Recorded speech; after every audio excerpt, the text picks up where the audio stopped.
कहानी शुरू होती है सन 1850 में, जहां पर हरमन मेलविल नाम का एक राइटर थॉमस निकलसन नाम के एक आदमी के पास आता है। दरअसल आज से 30 साल पहले यानी कि सन 1820 में एक्सेस नाम का एक पानी का जहाज डूब गया था। जहाज डूबने के बाद क्रू मेंबर्स को बहुत संघर्ष करना पड़ा, जिसमें कुछ ही लोग बचे।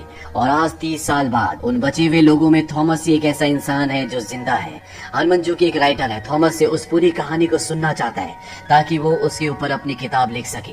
हालांकि थॉमस उस कहानी को उसे बताना नहीं चाहता, पर उसकी पत्नी कहती है कि हमें पैसों की जरूरत है और हरमन इस कहानी के बदले हमें पैसे देने के लिए तैयार है।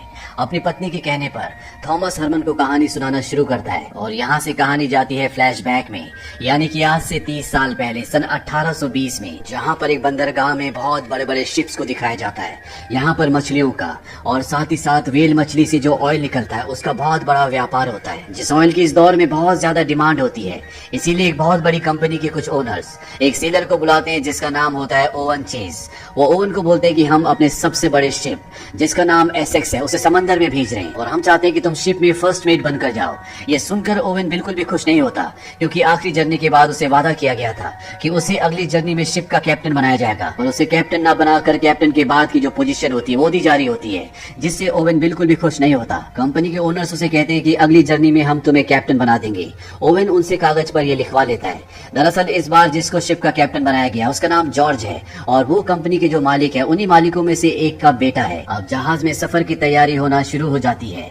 इस सफर में एक 14 साल का लड़का भी शामिल होता है जिसका नाम थॉमस है। वो अनाथ है। थॉमस वही आदमी है जो प्रेजेंट टाइम में ये पूरी की पूरी कहानी राइटर को सुना रहा है। थॉमस और उसका साथी इस सफर में शामिल हो जाते हैं और एसेक्स जहाज अब समंदर के सफर पर निकल पड़ता है।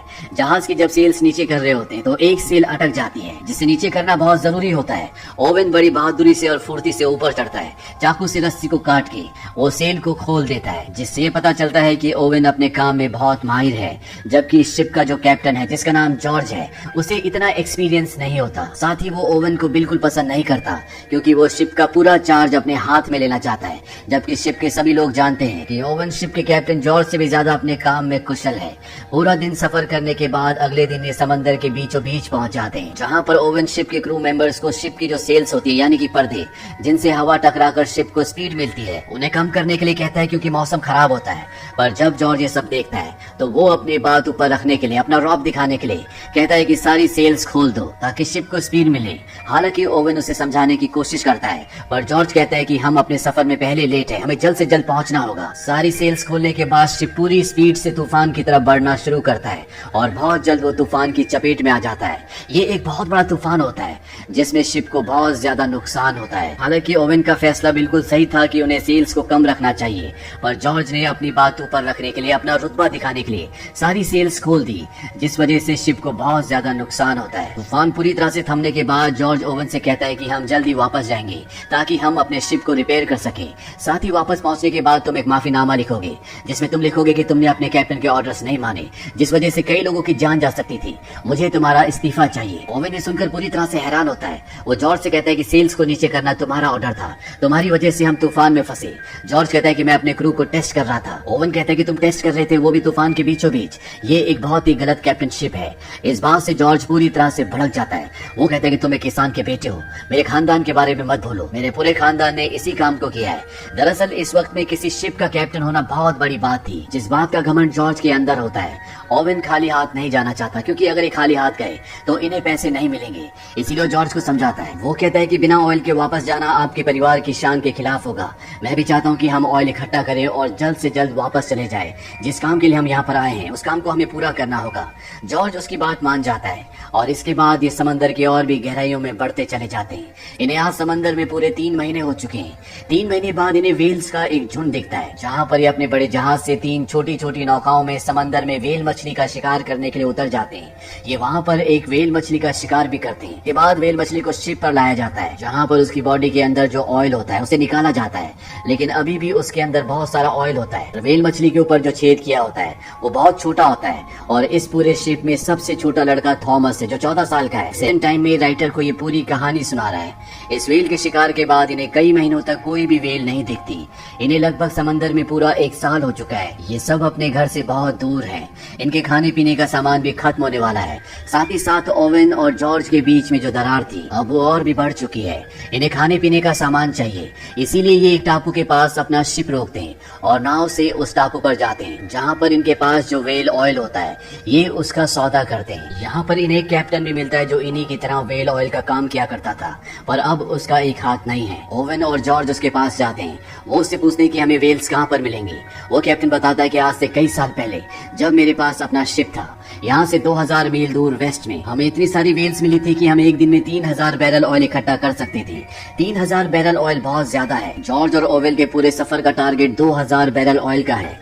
इसके बाद वो कैप्टन बताता है कि हम व्हेल्स को मारकर ऑयल ले सकते थे अगर वहाँ पर वो व्हाइट व्हेल नहीं आती जिसकी लंबाई लगभग 100 फुट की है। वो समंदर का शैतान है जिसने एक ही बार में हमारे पूरे शिप को नष्ट कर दिया।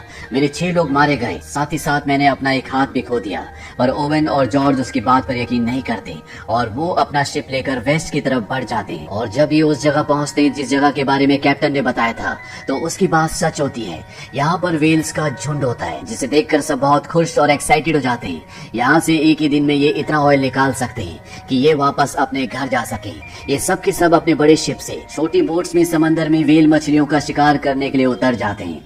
और जब ये शिकार कर रहे होते हैं तभी यहाँ पर व्हाइट व्हेल आती है। ये वही दैत्यनुमा व्हेल मछली है जिसके बारे में इन्हें कैप्टन ने बताया था। उस कैप्टन ने जिस कैप्टन ने इन्हें यहाँ का रास्ता दिखाया है। वो व्हेल मछली इतनी बड़ी होती है कि एक ही बार में इनकी नाव को पलट देती है।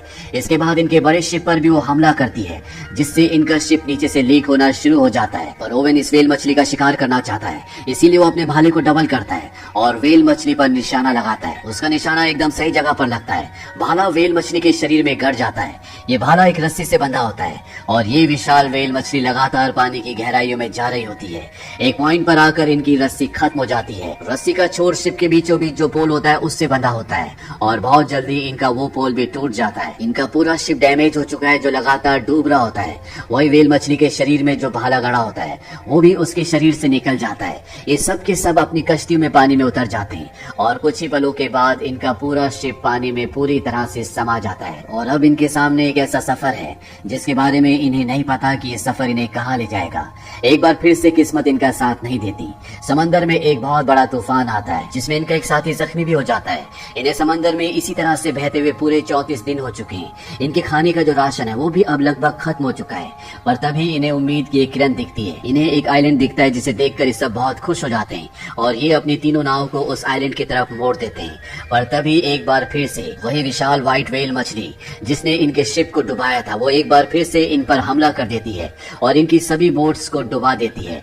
ये सब के सब बहते हुए किनारे तक पहुंच जाते हैं, यानी कि अब ये सब के सब आइलैंड पर हैं। यहाँ पहुंचकर ये फैसला करते हैं कि ये यहाँ पर दिन रात आग जलाकर रखेंगे ताकि दूर से अगर कोई शिप गुजरे तो आग और धुआं देखकर उन्हें समझ में आ जाए कि इस आइलैंड पर लोग फंसे हुए हैं। वही ओवन को दिखाया जाता है जो खाने की तलाश कर रहा होता है। तभी उसे एक गुफा दिखती है।